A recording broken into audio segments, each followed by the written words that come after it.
Je veux parler de la série animée d'Overlord. Le protagoniste Enso Algone réécrit l'histoire en s'incarnant définitivement dans le monde virtuel d'Yggdrasil. Avant son incarnation, les personnages d'Yggdrasil étaient des PNJ paramétrés par le jeu et n'obéissaient qu'aux paramètres établis par leurs créateurs. Les créateurs sont les joueurs d'Yggdrasil qui créaient des PNJ pour les soutenir dans leurs tâches. Une fois que Momonga s'est incarné dans le jeu, les PNJ deviennent des vrais personnages qui parlent d'eux-mêmes et qui ont une conscience propre. Ce n'est plus Hens qui les formate ou les modifie, mais ils ont conservé les paramètres qu'ils avaient du jeu et que les créateurs leur avaient donnés. C'est un parallèle avec notre monde, le fait que le Christ soit dans le monde, il rend le monde plus que réel. Sans sa présence, le monde réagit à une réalité virtuelle. Cette réalité est réelle avec le Christ et virtuelle sans le Christ. Momonga, un puissant sorcier mort-vivant, se retrouve piégé dans Yggdrasil, un jeu en ligne populaire. Suite à la fermeture de ses serveurs, il se retrouve alors dans un nouveau monde fantastique. Son avatar prend alors la forme de son nouveau corps, et les personnages non-joueurs, les PNJ, acquièrent une conscience et commencent à lui obéir. Se rebaptisant Enso Algone, il explore ce nouveau monde et, sans le savoir, devient le dirigeant qui fonde un puissant royaume. La vraisemblance et la ressemblance de cette série avec notre univers est frappante. Lorsque Christ est pris piégé dans le monde, ou plutôt lorsque le Christ descend dans ce monde, le monde devient plus qu'une réalité totale.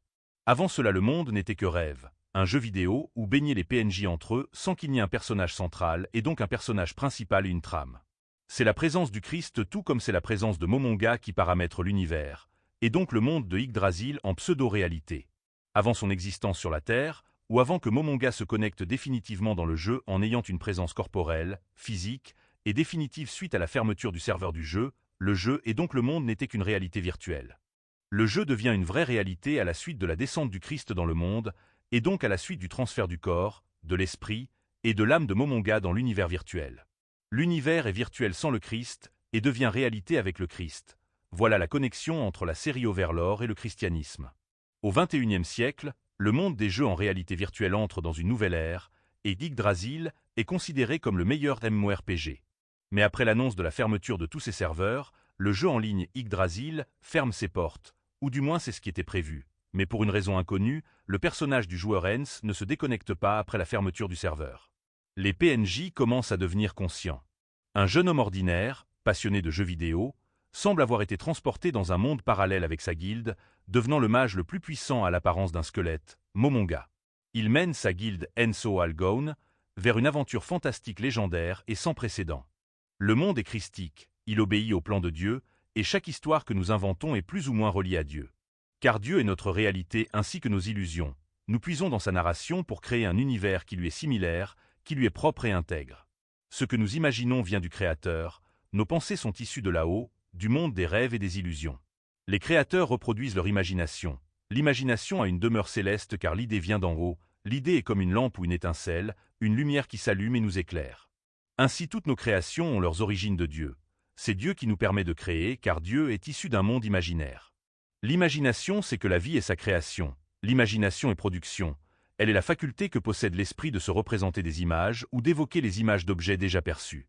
Avoir de l'imagination, c'est avoir la faculté de former des images d'objets qu'on n'a pas perçus ou de faire des combinaisons nouvelles d'images ou d'idées, de se représenter des situations possibles. Nos créations et nos productions sont d'abord imaginées. Il y a une relation entre l'esprit et l'imagination. Voir une image dans sa tête, c'est comme regarder dans son esprit. À l'heure de la fermeture du logiciel, Momonga découvre que le jeu n'a pas disparu.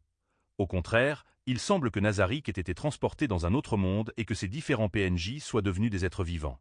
Momonga est piégé sous la forme de son avatar, l'empêchant d'utiliser les fonctions habituelles du jeu, comme la messagerie générale, ni même de se déconnecter.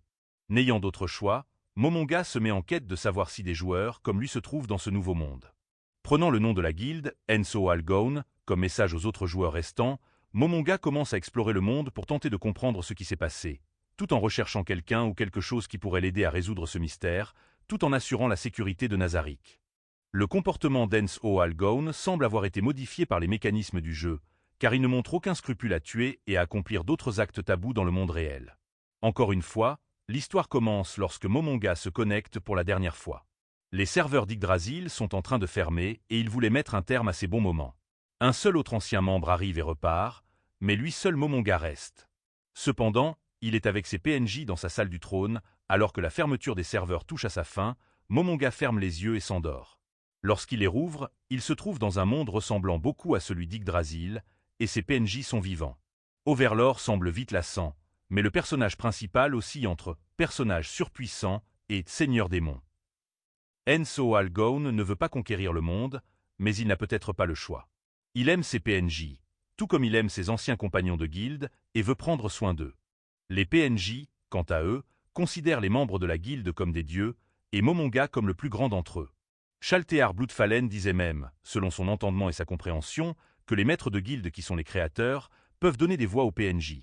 Pour nous, cela est un doublage de voix comme dans les films, les animés et les jeux, mais du point de vue de Shaltear Bloodfallen, il s'agit d'un des pouvoirs des dieux ou des maîtres de guilde.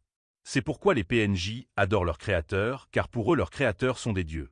Dans sa forme de squelette mort-vivant, N-Soal-Gone est immortel en âge et donc éternel. Tout comme son armée de démons sont immortels en âge et ainsi donc éternels. Dans la vraie vie, vous êtes des personnages interprétés par Dieu et je suis le seul à être moi-même, c'est-à-dire non interprété. Je finis en chanson, dédicace à Plumia. Je veux un fruit du démon, devenir le chef du village d'un autre monde, être le roi des pirates ou avoir des pouvoirs, incarner le personnage principal de l'histoire. Je fais le vœu d'être Hunter ou l'Empereur, pourfendeur ou dans un jeu, maîtriser le feu ou la glace, traverser l'espace, décimer des monstres infâmes si j'ai une chance infime d'incarner le rôle principal d'un anime.